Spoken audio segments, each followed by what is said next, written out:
आमचे आबा म्हणजे गोविंदराव फुले यांचं फुलांचा व्यापार, त्यामुळे आमच्याकडे इंग्रजांची उठबस असायची, त्यामुळे वातावरण अगदी सुशिक्षित। आमच्या आऊ दिसतात ना, त्या गोविंदराव फुले म्हणजे माझे सासरे, त्यांच्या मावस बहीण आहे। त्या बालविधवा असल्याने आणि ज्योतिरावांची आई अगदी बालवयात वारल्यामुळे त्यांचं संगोपनाचं काम आमच्या आऊच करतात, म्हणून त्या आमच्याच घरी असतात। ज्योतिरावांच्या संगोपनासोबतच इंग्रज अधिकाऱ्यांची मुलांना सुद्धा त्या शिकवतात आणि सांभाळतात सुद्धा, त्यामुळे त्यांचंही शिक्षण झालेलंच। मग मी कशी मागे राहील? आमचे ज्योतिराव म्हणजे अगदी तल्लख बुद्धीचे।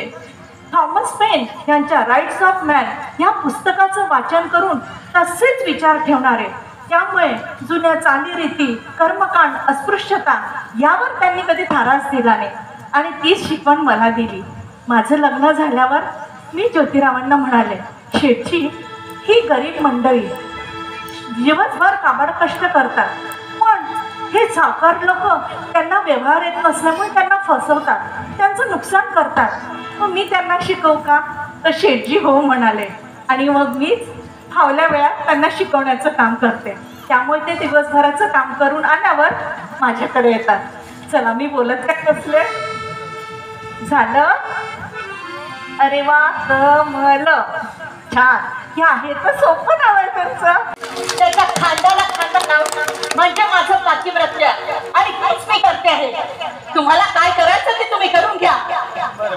तुम्ही मला कितीही त्रास दिला, किती शेण मोठे फेकले तरी मी घाबरणार नाही, कारण ज्योतिराव माझ्या पाठीची आहे, कळलं? लक्षात ठेवा। दिवसभर चकाट्या पिटत बसतात। गेली वाटते शास्त्री बुवा, तर आपल्याला शिकून गेली हो, याने तर आपले कुणीच नाही ऐकणार, असे कसे चालणार? याच्यावर काहीतरी इलाज करायला हवा। नाही नाही नाही नाही करायला हवा, मग यांचा आता जगण्याचा अधिकार काढून घ्यायला हवा। बाळू पण तर बघा ना, काय होतं माझं बघायला।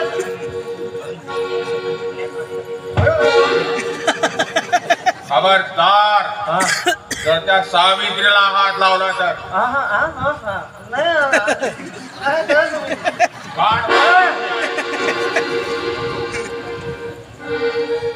तुमची बाग जाळून टाकेल। तर सावित्रीच्या केसाला पण धक्का लागला तर याद राखा। निर्णय घेतला की आम्ही यापुढे पुण्याने स्त्रीचं केश रोपण करणार नाही। ही तर जागतिक स्तरावरील सर्वात मोठी क्रांतिकारी घटना म्हणावी लागेल। हो शेठजी, हो। आणि एका वाईट प्रथेविरुद्ध एक संपूर्ण समाज एकत्र येऊन जेव्हा निर्णय घेतो आणि सावित्रीबाईंना एक कृती पाठिंबा देतो, ही खरंच जागतिक स्तरावरील घटना आहे। पण शेठजी, हे तर झालं केवळ त्या स्त्रियांबाबतीत, पण समाजात अजूनही इतक्या काही अनिष्ट रूढी आहेत, त्या बघितला ते मन कसं खिन्न होतं। या रूढी परंपरा कधी संपतील? त्या स्त्रियांचं दुःख त्यांना का कळत नाही? स्त्रियांचं केशरोपण का, सती प्रथा का, स्त्री शिक्षणावर बंदी का? तर हा धर्म सांगतो म्हणून धर्माच्या नावाखाली हे सनातन आपला स्वार्थ साधून घेतात। एका धर्मात झाली की कोण विरोध करणार? स्त्रियांना विद्रूप करणे, त्यांचा शारीरिक व मानसिक छळ करणे, त्यांच्यावर सक्तीची ब्रह्मचर्य लादणे, लग्नाची बायको मिळली की पुरुषांना किती लग्न करण्याचा अधिकार, पण याच धर्मात त्या स्त्रीला मात्र पुनर्विवाहाचा अधिकार नाही। तिला अंधार कोठडीतील अपमानास्पद जीवन, त्यातच तिच्यावर लैंगिक अत्याचार करायचा आणि ती गरोदर राहिली की तिलाच आत्महत्येचा पर्याय द्यायचा, झालेलं मूल मारून टाकायचं। शेठजी, असं कसं हो या स्त्रियांचं जीवन? निसर्गाने तर दोघांनाही सारखंच जन्माला घातलं, काय स्त्रियांचंच वाटायला हे भोग का? ती पुनर्विवाह करू शकत नाही, का ती स्वतःच्या मुलाला जन्म देऊ शकत नाही? म्हणजे स्त्रियांचं जीवन तर असंच वाटेल तेव्हा वाटेल त्याने यावं आणि वाटेल तेव्हा फेकून द्यावं। शेठजी, यातून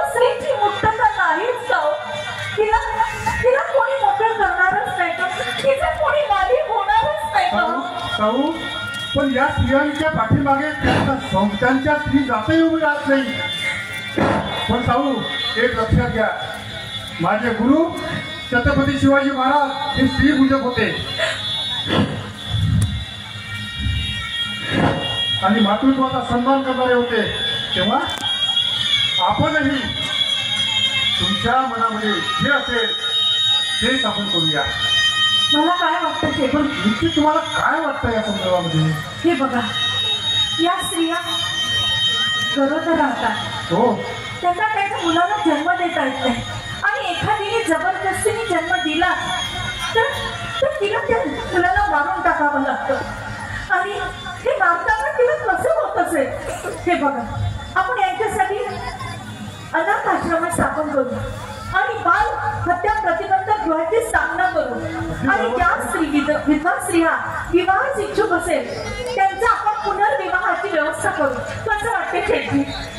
हे काय विचारणं झालं साऊ? यापेक्षा आनंदाची आणि सामाजिक परिवर्तनाची दुसरी कुठली गोष्ट असू शकते?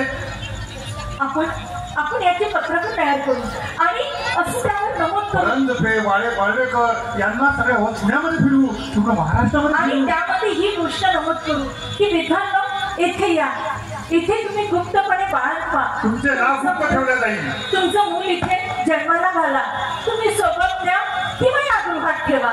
हा गृह त्या बाळाची योग्य ती काळजी घेईल. कसं वाटतं शेठजी? शेठजी, तुम्ही मला शेठजी म्हणता आणि पुन्हा विचारता की हे कसं वाटते? साऊ, तुमचा प्रत्येक निर्णय हा क्रांतिकारी आहे. म्हणजे तुम्ही तयार आहात? जोपर्यंत स्वतंत्र या गृहाची व्यवस्था होत नाही तोपर्यंत आपल्या घरीची सगळी गृह आपण चालूया. आपल्या घरी आपण चालूया. खरंच किती मोठी गोष्ट आहे. पत्रक वाचू, त्याची जाहिरात तयार करू आणि या अनिष्ट प्रथा मोडण्यासाठी आपलं घर उद्यापासून या सगळ्यांचं असे छान राहणार आहे. खरंच ते त्या स्त्रिया या जाचातून मुक्त होतील. तो दिवस किती आनंदाचा. साऊ, धर्माने जरी त्यांना नाकारले असेल, एक दिवस गेला देवत्व देवतेची पूजा बांधून नंतर यावर जे चाललेले अत्याचार आहे धर्म जरी करत असेल तर मात्र आपण माणुसकीचा धर्म ठेवला पाहिजे. आणि मला म्हणजे तुमचीच अपेक्षा आहे, तुमच्याकडून ही अपेक्षा आहे की आपण पूर्ण करू, आपलं घर त्यासाठी पूर्ण उघड करूया. जोपर्यंत स्वतंत्र जागेची आणि वेगळी व्यवस्था होणार नाही तोपर्यंत आपल्या घरीच या विवाह मुलींची त्या सर्वांची व्यवस्था करूया. आता तर खरं तुमच्या मनात असतं. पण साऊ, बरेच दिवसापासून तुमची कविता मी ऐकली. खरंच वेळ आज मला असं वाटते तुमची एखादी कविता मला ऐकवा. आपण पुण्यात शाळा सुरू केली हो, तेव्हा मी एक कविता लिहिली होती. हो, ती मला म्हणते, खूप आवडते ती. विधी शाळेत खेळायच्या वाड्यात जेव्हा आपण शाळा सुरू केली होती आणि तेव्हा काव्य फुले आपण नाव दिलं नव्हतं पण कवितेला सुरुवात झाली होती. तीच कविता मला तुम्ही ऐकावं आता. ऐकवते. 3 दलितांच्या जीवनी घडविला आनंदाचा मळा, पुण्यनगरीत सुरू झाली सावित्रीची शाळा, सावित्रीची शाळा. अक्षर अक्षर गिरवू लागली सार छकुली मुले, कौतुक त्यांच्या चेहऱ्यावरती हळू फुलू लागले. सार्थक झाले जीवनाचे अन लाभे कल्पतरू, पुण्यनगरीत सुरू झाली सावित्रीची शाळा, सावित्रीची शाळा, सावित्रीची शाळा. विद्येला मती गेली, मतीला ती गेली. बाई गरीबाले पाणी वाढो बाई, लई ताण लागली हो बाई, गरीबाले पाणी देव, पोटभर पाणी तरी देव बाई. अगं पडशील, ये मी पाणी. नाही बाय, नाही एकच बरी आहे, एकच बरी आहे. शांत हो बाळा, शांत हो. हे बघ, हे बघ.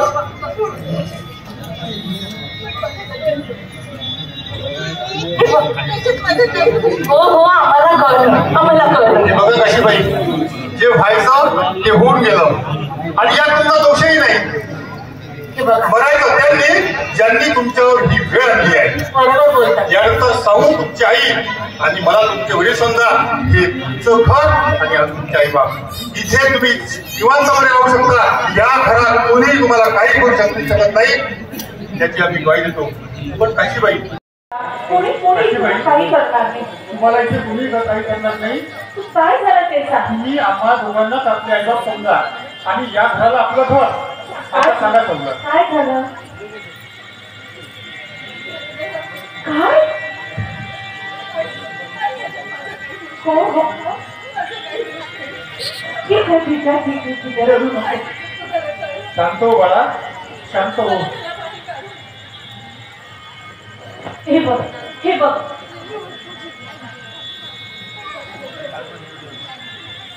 हे बघ. हो हो आम्हाला कळलं. हे बघा काशीबाई, जे व्हायचं ते होऊन गेलं आणि यात तुमचा दोषही नाही.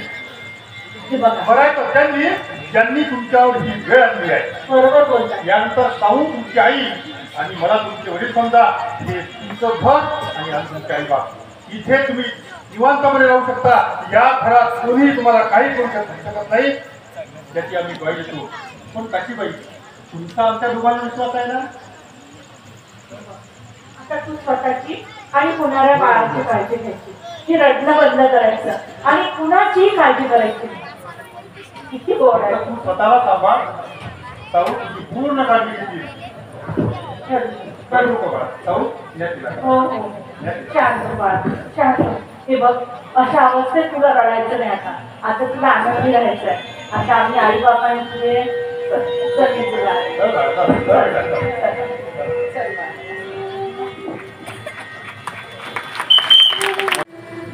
आज आमचं सावित्री सेवा मंडळाचं एक महिला सेवा मंडळाचं आमचं मंडळ आहे आणि त्यामध्ये माहितीये का हळदी कुंकवाचा कार्यक्रम आहे आणि त्या कार्यक्रमामध्ये आम्ही सर्व जातीच्या महिलांना बोलवणार आहे. आणि तिळगुळ आणि खूप छान कार्यक्रम होणार आहे. तुला आवडतं का तिळगुळ खायला? तुला पण यायचं ना माझ्यासोबत. आणि एक गोष्ट सांगू, त्यामध्ये आम्ही किती तीळ बोलवले आहे तुला माहिती आहे? एक मोठं तीळ बोलवलेलं आहे त्याच्यासाठी सगळ्यांसाठी. तुला सुद्धा देणार बरं का. आणि तुला छान त्या हळदी कुंकवामध्ये मस्ती करायची आहे. कारण सगळ्या स्त्रियांची छोटी छोटी मुलं राहणार आहे. तू त्यांच्यासोबत खेळणार आहे. फातिमा इसके बोल ना.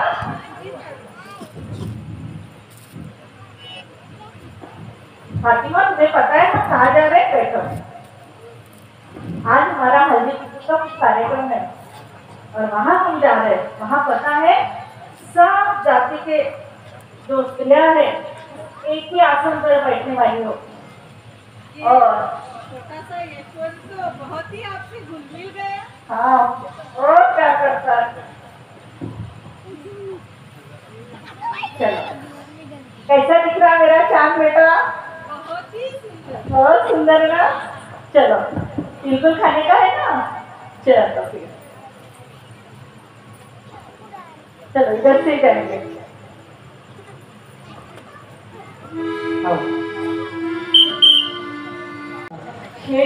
मी जाईल उद्यापासून शाळेत शिकवायला. तुम्ही जा. हो हो मी जाईल. पण तुम्हाला भीती नाही वाटत या भटांची? भीती? नाही म्हटलं, तुम्ही एक स्त्री आहात आणि जरा काही झालं गेलं तर नाही, माझ्या मनाला नाही पडत आहे. नाही नाही काही होणार नाही. आणि हे बघा मी सुद्धा ट्रेन शिक्षिकेचं प्रशिक्षण घेऊन आले. हो. मग ते कधी कामाला येणार. आणि हे बघा आपण प्रवाहाच्या विरुद्ध काम करतो मग त्रास होणारच. आणि तो निर्मिक आहे ना, तो देईल मला त्यांच्याशी लढण्याचं बळ. आणि तुम्ही माझ्यासोबत आहात. हे बघा आता या कार्यात मला तुमची सोबत करायला मिळते ह्यापेक्षा माझ्यासाठी मोठी गोष्ट नाही. मी शाळा शिकवायला येणार, तुम्ही काळजी करू नका. तुम्ही आहात ना सोबत. आता तर मी येईन शाळा शिकवायला. चला, मला काय तयारी करायची. मला कधी कधी शाळा शिकवायला कसं चाललंय. चला मला सांगा. भाऊ फार मोठी चिंता केली दृष्टीने ना? चला तर लागूया उद्याच्या शाळेच्या तयारीला. अरे माझा वैभव, तुझं वैभव. वयाचं काय? अहो शास्त्रीजी, अहो दत्तोपंत, ऐकले का मी काय म्हणतो ते? अरे दम तर घेऊन घे आधी आणि नंतर सांग की रे सावकाश काय झाले ते. झाला असेल की रे दम घेऊन तेव्हा करतोय. बोल की एकदाच. अहो घोर अनर्थ झाला. काय सांगतोस? घोर अनर्थ. बोल का? काल मी फुलेंच्या वाड्या करून चक्कर मारित होतो, माझ्या कानावर आले बरं का. तुमची चोरून ऐकण्याची सवय गेली नाही की माझी? माझी सवय सोडा हो, पण काय घडले ते तर ऐका. अरे तुमच्या पायाखालची वाळू सरकून जाईल. काय सांगतोस? हो तर तो ज्योतिराव म्हणे मुलींसाठी शाळा काढणार आहे म्हणे आणि समस्त स्त्रियांना शिक्षित करून सोडणार आहे म्हणे तो ज्योती. अरे दोघांची बडबड झाली असेल की पुरं. आता मला काहीतरी सांगू द्या ताई. आणि एवढंच नव्हे तर तो विष्णुपंत खट्टी देखील आहे की त्याच्या मदतीला. आणि त्याने म्हणे त्याच्या शाळेत एका शाळेत त्याची नेमणूक सुद्धा केली आहे म्हणे. काय सांगतोस? हो तर विष्णुपंत खट्टे आणि त्यांच्या शाळेत शिकवायला जातो? हो तर नाही नाही नाही नाही नाही, हे कसे शक्य आहे? तेच तर मी म्हणतो आहे. हे तर असे झाले की पाण्यात राहून मगरीशी होईल. हो तर हे त्याला फार महागात पडणार आहे. हो याचे परिणाम हे त्याला भोगावेच लागतील. हो सोबत राहून आमच्याशी होईल पत्कार. तो काय हो इकडून बघा कोण येत आहे. ही तर ज्योतिरावाची बायको. तर हळू पण शेण फेका तिच्या अंगावर. नाही तर तुंगा तिच्या अंगावर. दळबद्री तर दळबद्री चालली आपली मटम व्हायला. हळू पण व्हा ना पुढे. हा पुढे हा पुढे वा.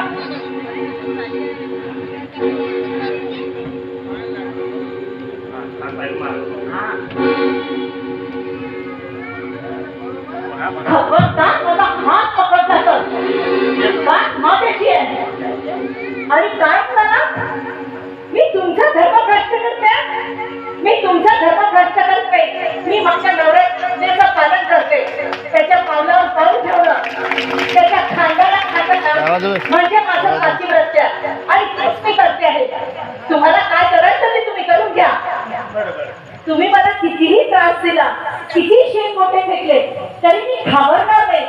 कारण ज्योतिराव माझ्या पाठीचे आहे. कळलं? लक्षात ठेवा. दिवसभर चकाटाची करत बसतात. गेली वाटते. शास्त्री बुवा शास्त्री बुवा ही तर आपल्याला शिकून गेली. हो तर हो याने तर आपले कुणीच नाही आहेत ना. खूप महत्वाचं बोलायचं आहे म्हणून तुला निरोप पाठवला होता. असंच पण लवकर बोलायची. मला त्या पुरंदरेच्या घरी केशव बंद करायला जावं लागते. मी जर तिथं वेळेवर गेलो नाही तर माहीत काही धडकत नाही. तुम्हाला तर माहित आहे त्या मायाचा स्वभाव कसा येतो. खरं केश बाबा. काय झालं बाईजी. माया काही चुकलं का.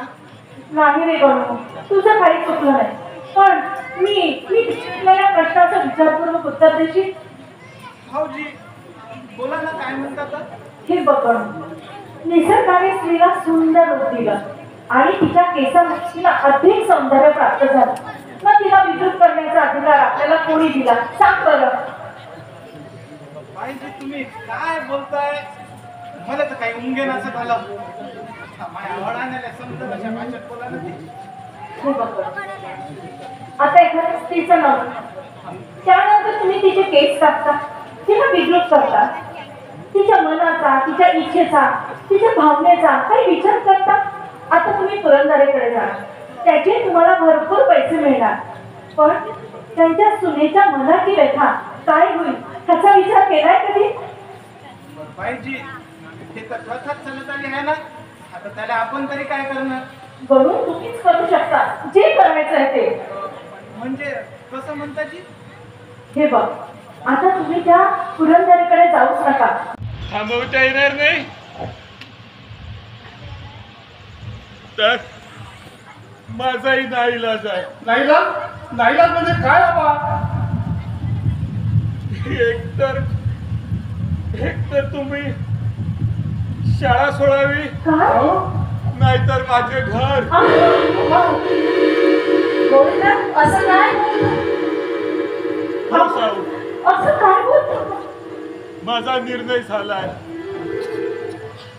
एकतर त्यांनी शाळा सोडावी, नाहीतर माझे घर.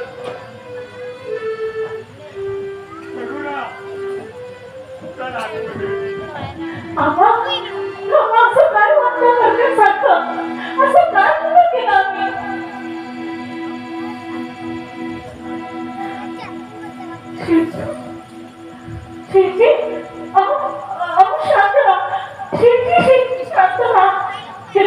हे बघा आता मी मनात निर्णय घेतला नाही. तुम्हाला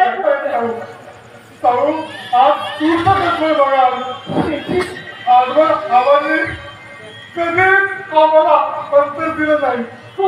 आबा सदैव माझ्या पाठीशी असायचे. साऊ माझ्या पाठीशी असायचे. पण आज साऊ मी 9 महिन्याचा असताना माझे मातृक्षेत्रामध्ये तेव्हा आबांनी आणि आऊनीच मला सांभाळ केला. कुठलीही अडचण येऊ दिली नाही आणि कधीही आईची आठवण येऊ दिली नाही. साऊ पण आईची खूप आठवण येत आहे का? आज जर आई असती तर तिने येऊ दिली ती का आपल्या वेळ? आपल्या पोटच्या गोळ्यासाठी तिने साऱ्या जगाचे वार आपल्या छातीवर गेले असते. आपल्या मला कल्पना आहे. आपल्या पिलांसाठी आणि पिढीसाठी ती प्रत्यक्ष आवाज देखील पडायला तयार झाली असती. पण आज कोण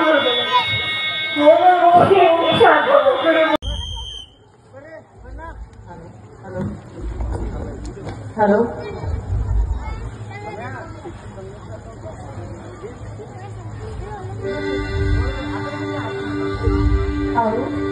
आता सर्व हो चालेल.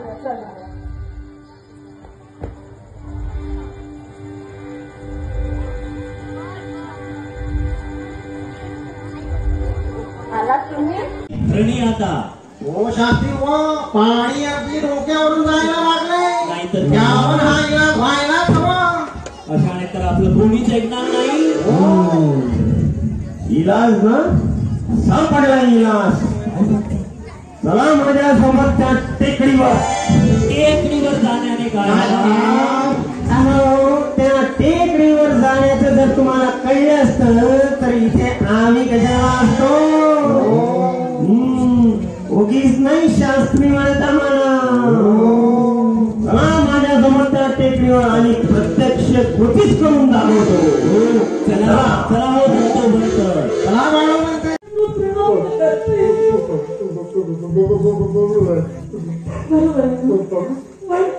हे चालवा आपल्याला अशीच लेखाने पुढे चालवायचे.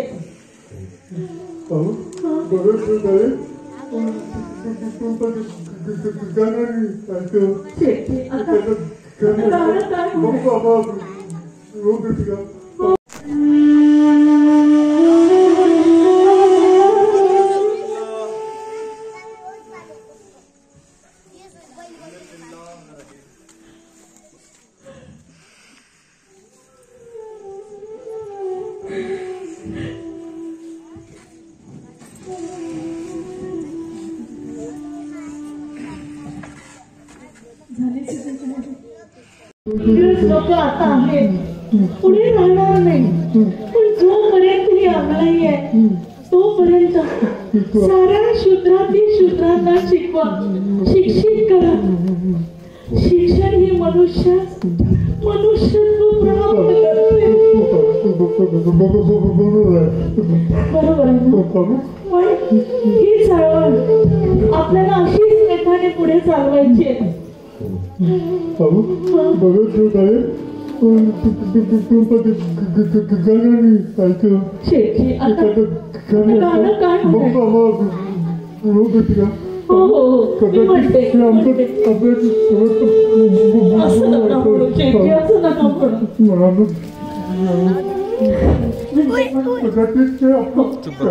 तुम्ही शांत व्हा, तुम्ही शांत व्हा.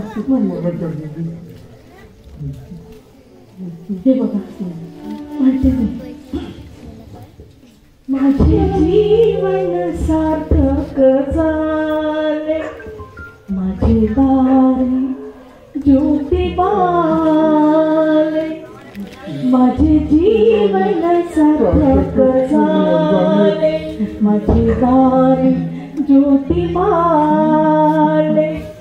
तन मन त्यांना करुणी अर्पण, विसरून जाईल माझे मी पण, नयनी तयांच्या दिलसे करुणा, नयनी तयांच्या दिलसे करुणा, त्यातच धन्य मी झाले, माझे जीवन सार्थक झाले, माझे दारी ज्योतिबा.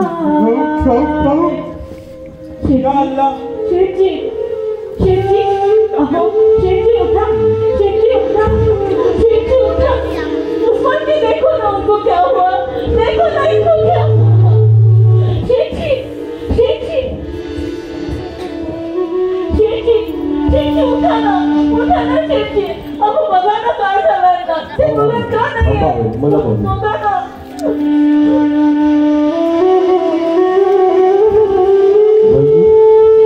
महात्मा आपल्यात नाही असं नाही होणार. शेठजी उठा, शेठजी उठा. हे बघा तुम्ही मला सोडून नाही जाऊ शकत. शेठजी उठा. शेठजी बघा तुम्ही वचन घेतलं होतं माझ्याकडनं, तुम्ही वचन घेतलं होतं, तुम्ही मला असं सोडून नाही जाऊ शकत. शेठजी यशवंत आणि कोणाकडे बघणार आहे, ही राधा बघा बघा ना शेती, हे लोक कसे येतील, कसं आपलं कार्य पुढे चालेल. शेती मी नाही करू शकत असं. शेती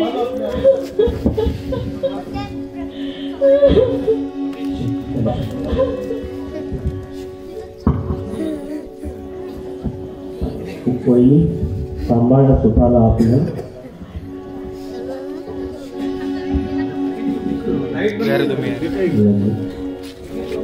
आता आपल्याला पुढच्या तयारीला लावायला लागेल.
जवळ आहे.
खबरदार त्या टिटव्याला हात लावला तर तो अधिकार आमचा आहे.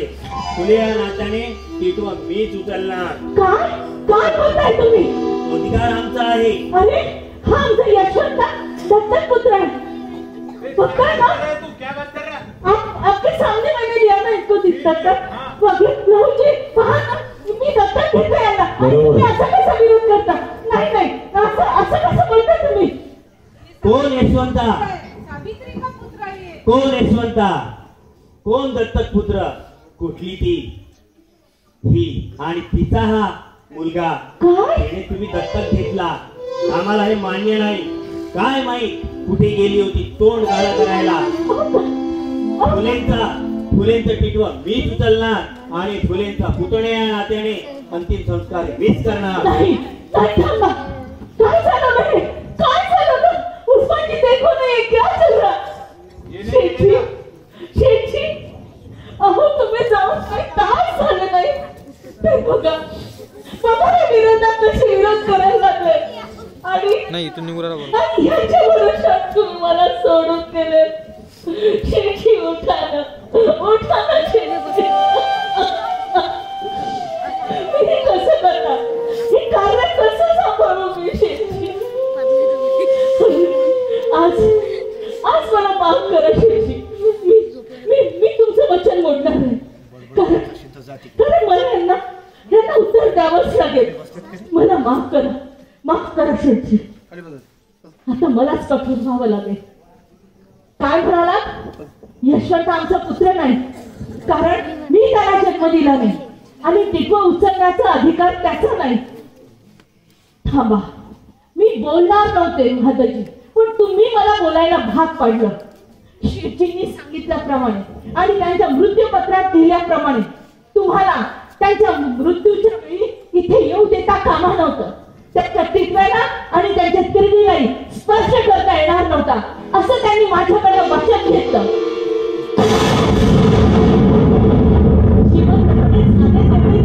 पुरे नाही का की मेल्यावरही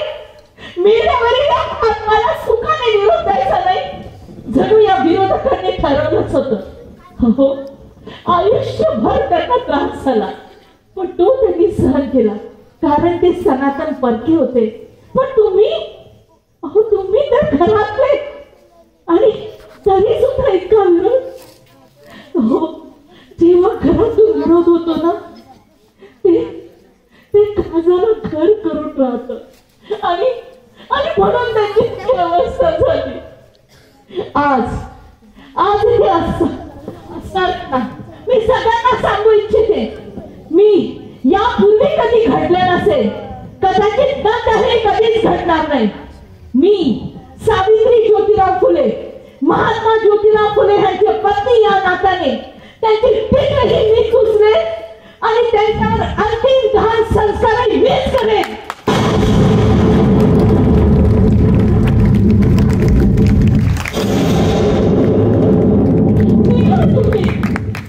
मी काय म्हणते ना,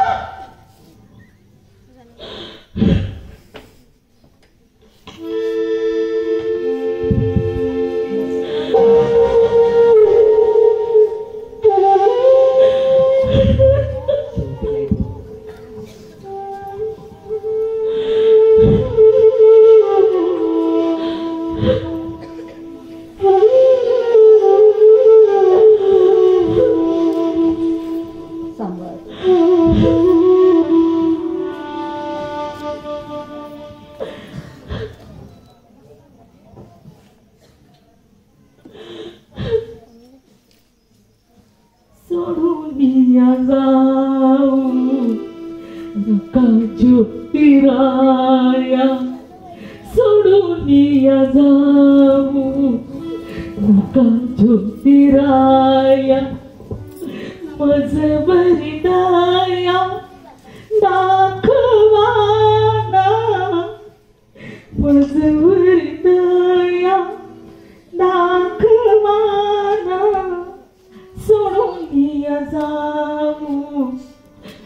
कंजूतीराया जन्मोजन्मी ज्योती राहील सोबती आजही सांग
एकदा जय जयकार करूया आपण महात्मा ज्योतिराव फुलेंच्या विचारांचा.